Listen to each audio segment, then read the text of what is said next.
He rose from a lonely desert tent to control an entire nation, and for more than 40 years, no one dared challenge him. But every dictatorship has a breaking point.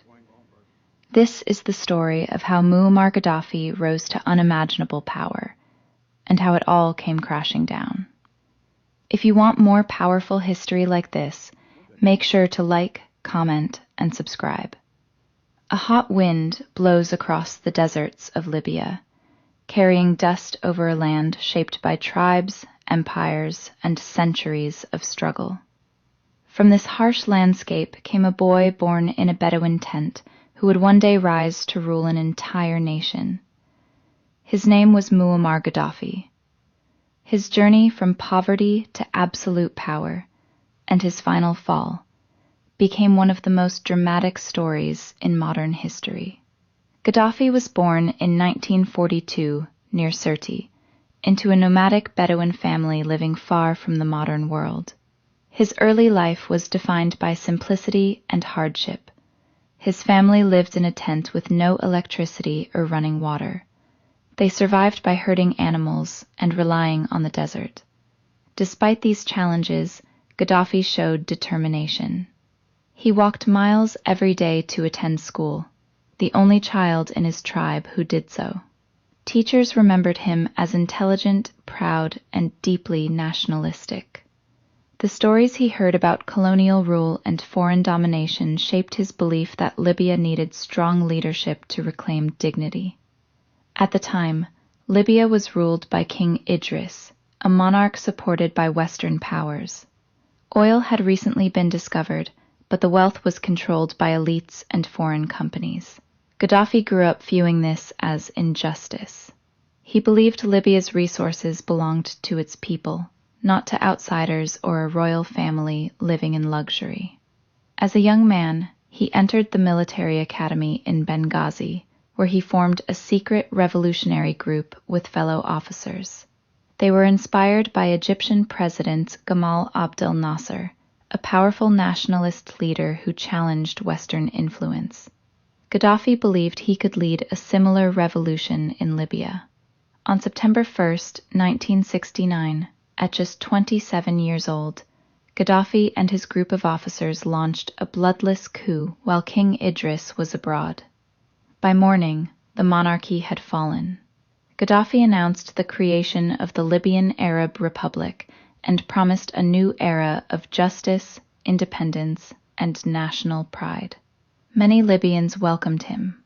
He was young, charismatic, and determined to create a nation free from foreign interference.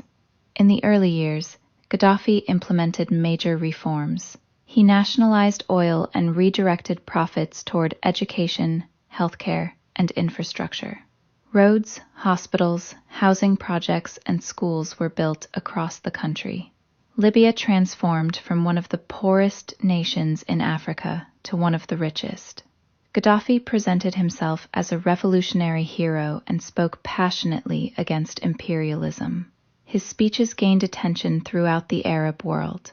But over time, Gaddafi built a political system centered entirely around himself.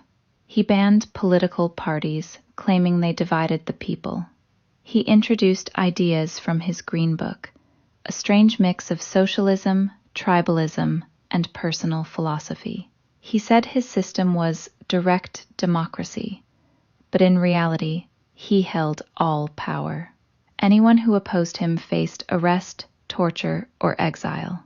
Fear became part of daily life in Libya. Internationally, Gaddafi tried to position himself as a champion of global revolution. He funded liberation movements in Africa, supported militant groups, and openly challenged the United States and Europe. Western governments accused Libya of sponsoring terrorist attacks and destabilizing regions. His government was linked to assassinations abroad and bombings during the 1970s and 1980s. The world increasingly viewed him as unpredictable and dangerous. The darkest moment came in 1988, when Pan Am Flight 103 exploded over Lockerbie, Scotland. Western intelligence blamed Libyan agents. Gaddafi denied involvement, but faced harsh international sanctions. Libya's economy suffered, yet Gaddafi remained defiant. Eventually, in the early 2000s, he handed over suspects and compensated victims' families in an attempt to repair relations with the West. Despite the sanctions, Gaddafi maintained control through a combination of tribal alliances, oil wealth, and ruthless force. He shifted his influence to Africa, promoting a vision of continental unity and investing heavily in neighboring countries. Some African leaders admired him, while others viewed him with suspicion. But inside Libya, many citizens felt growing frustration.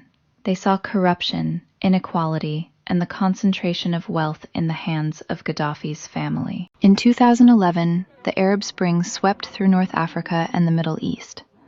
Protests erupted in Tunisia and Egypt, inspiring Libyans to demand change. Demonstrations began in Benghazi. Gaddafi responded with force, calling protesters rats and promising to crush the uprising. The situation escalated into a civil war. As Gaddafi's forces moved to retake rebel-held areas, the international community grew alarmed. NATO launched airstrikes to prevent what it believed could become a large-scale massacre. The conflict quickly turned against Gaddafi. Rebel forces advanced with NATO support. By August 2011, Tripoli fell. Gaddafi fled the capital, moving between safe houses. The man who once ruled Libya with absolute authority was now hiding in the shadows. Still, he refused to leave Libya, declaring he would die on home soil. In October 2011, Gaddafi was found near Sirte, attempting to escape a battle. After a chaotic confrontation, he was captured and killed. The man who once controlled one of Africa's wealthiest nations died in the same region where he was born, abandoned by the system he created. Gaddafi's rise and fall is a story of ambition, revolution, and contradiction. He modernized Libya and promoted independence, but he also built a regime of fear and relied on violence to maintain control.